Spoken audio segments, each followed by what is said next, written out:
प्रशिक्षण आईएएस के online platform पर आप सभी का स्वागत है। जैसा कि हम लोगों ने एक नया प्रोग्राम शुरू किया और वो प्रोग्राम है शब्दावलियों पर आधारित। यूपीएससी, यूपीपीसीएस और अन्य जो सर्विसेज हैं, कॉम्पिटिटिव एग्जाम्स हैं, उसमें जो अलग अलग शब्दावलियों पर सवाल बनते हैं प्रीलिम्स में और वो मेंस में भी वो शब्दावलियां इंपॉर्टेंट होती हैं। उन शब्दावलियों को स्पष्ट करने के लिए एक प्रोग्राम लेकर के हम लोग आए हैं। और लास्ट एपिसोड में हम लोगों ने चर्चा किया था WTO से संबंधित दो शब्दावलियां थी, sanitary measures and phytosanitary measures और पीस क्लॉज। आज हम एक महत्वपूर्ण शब्दावली पर चर्चा करेंगे जो एवरग्रीन टॉपिक है, सदाबहार विषय है, कई बार एग्जाम में पूछा गया है, आगे भी पूछा जाएगा और इसका इस्तेमाल कई जगहों पर किया जा सकता है। आप इसे एथिक्स में भी यूज कर सकते हैं, आप इसे निबंध में यूज कर सकते हैं, जीएस के पर्यावरणीय क्षेत्र में, पर्यावरण जो सेक्शन है उसमें तो यूज करेंगे ही करेंगे। तो देखते हैं कि आज का शब्द क्या है। शब्द है CBDR principle, CBDR dash RC। CBDR dash RC यानी इसका मतलब यह है कि कॉमन बट, डी का मतलब है डिफरेंशिएटेड,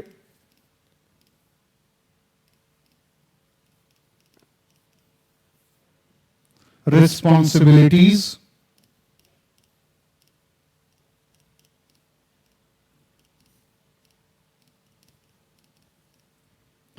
RC का मतलब है रिस्पेक्टिव कैपेबिलिटीज, रिस्पेक्टिव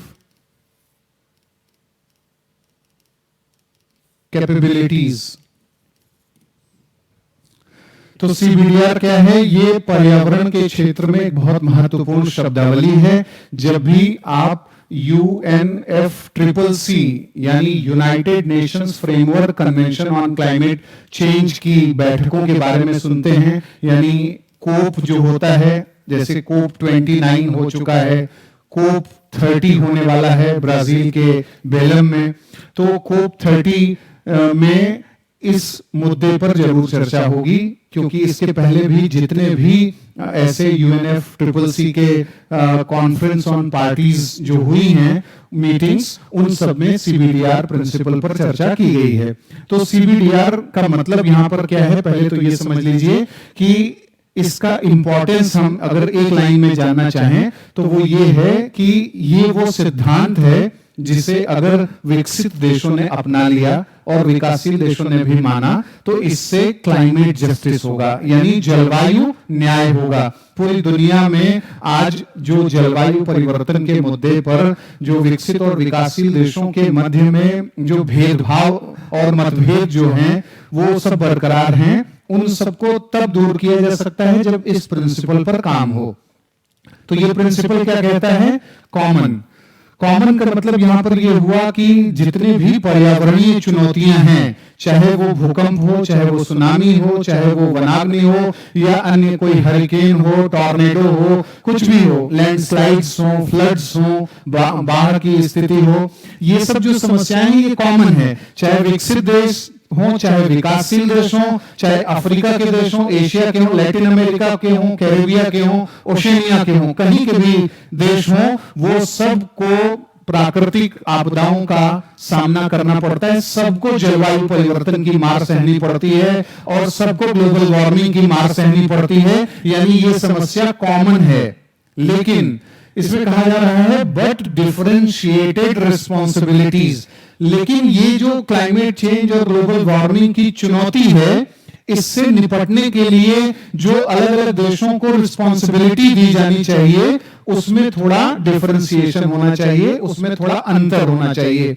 इसका मतलब यह है कि ग्लोबल वार्मिंग और क्लाइमेट चेंज से निपटने के लिए आप जो दायित्व अमेरिका को सौंपना चाहते हैं वैसा ही दायित्व आप केन्या को नहीं सौंप सकते, या घाना को नहीं सौंप सकते, या भूटान को नहीं सौंप सकते। क्यों नहीं सौंप सकते? क्योंकि आप भूटान का आकार और भूटान की हैसियत, भूटान की क्षमता, भूटान के पास क्या टेक्नोलॉजी है, इसको देख सकते हैं, और आप अमेरिका की टेक्नोलॉजी और अमेरिका की जो क्षमता है, जो पूंजी है उसके पास, उसमें अंतर देख सकते हैं।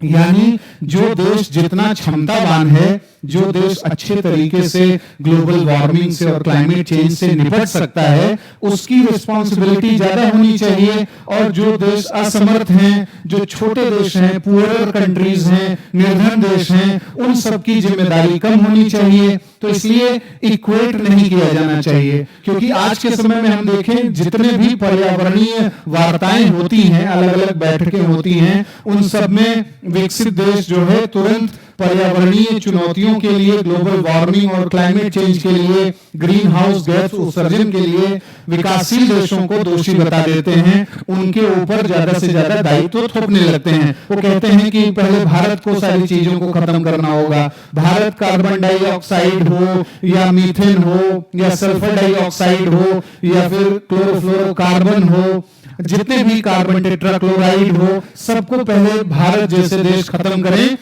विकसित देश उसे पहले खत्म करने की जिम्मेदारी नहीं लेते। इसलिए ये सिद्धांत जरूरी हो गया है सीबीडीआर के तहत कि डिफरेंशिएटेड रिस्पॉन्सिबिलिटी फिक्स करनी चाहिए। जैसे हम कहें कि सल्फर डाइऑक्साइड निकलता है वेहिकुलर एमिशंस, मतलब जो वाहन चलाए जाते हैं उनसे सल्फर डाइऑक्साइड एमिट होता है। तो सल्फर डाइऑक्साइड को खत्म करने के लिए, मतलब फेज आउट करने के लिए वाहनों पर कंट्रोल करना होगा, या जो फॉसिल फ्यूल से चलने वाले वाहन हैं उन्हें हमें स्विच करना होगा ईवी में, इलेक्ट्रिकल व्हीकल में, यानी वो लिथियम आयन बैटरी से चलें।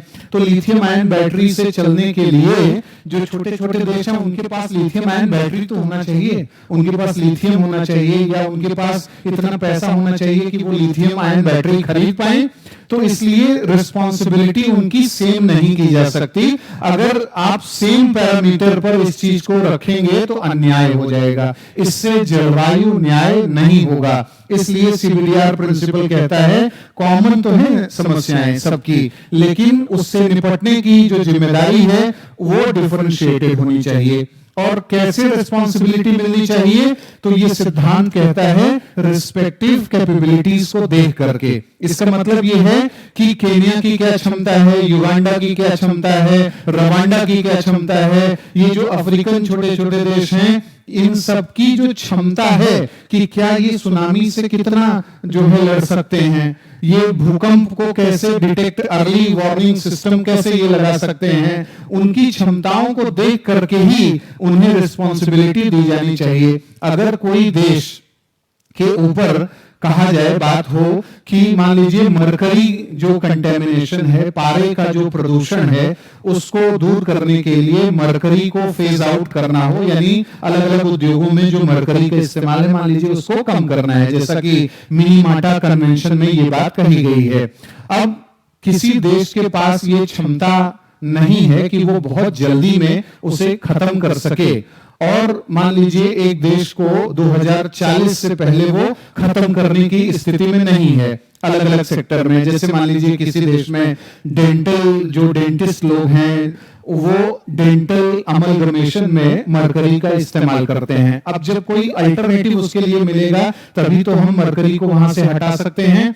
तो जब तक अल्टरनेटिव नहीं मिलता तब तक ये माना जाए कि उस देश की क्षमता नहीं है, और वो देश जब धीरे धीरे अपनी क्षमता विकसित कर लेगा नई नई टेक्नोलॉजी के माध्यम से, जब उसके पास टेक्नोलॉजी आएगी तब उसको ये रिस्पॉन्सिबिलिटी दी जानी चाहिए कि वो और ज्यादा जल्दी से ऐसी चीजों को फेज आउट करे। और यही कारण है कि जो विकासशील देश हैं वो टेक्नोलॉजी ट्रांसफर की बात करते हैं। वो विकसित देशों से अपेक्षा करते हैं कि विकसित देश, आप लोगों ने इंडस्ट्रियल रिवोल्यूशन शुरू किया, आपने कमर्शियल रिवोल्यूशन शुरू किया, आपने अर्बनाइजेशन किया, शहर बसाए, फैक्ट्रियां लगाई, आपने लंकाशायर, मैनचेस्टर, अलग अलग प्रकार के इंडस्ट्रियल जो सेंटर्स हैं वो सब बनाए, और वहां पे फैक्ट्रियों में जो है एमिशन शुरू हुआ, ग्रीन हाउस उत्सर्जन। तो आप लोग ग्रीन हाउस गैस उत्सर्जन का काम तो आपने ज्यादा किया है,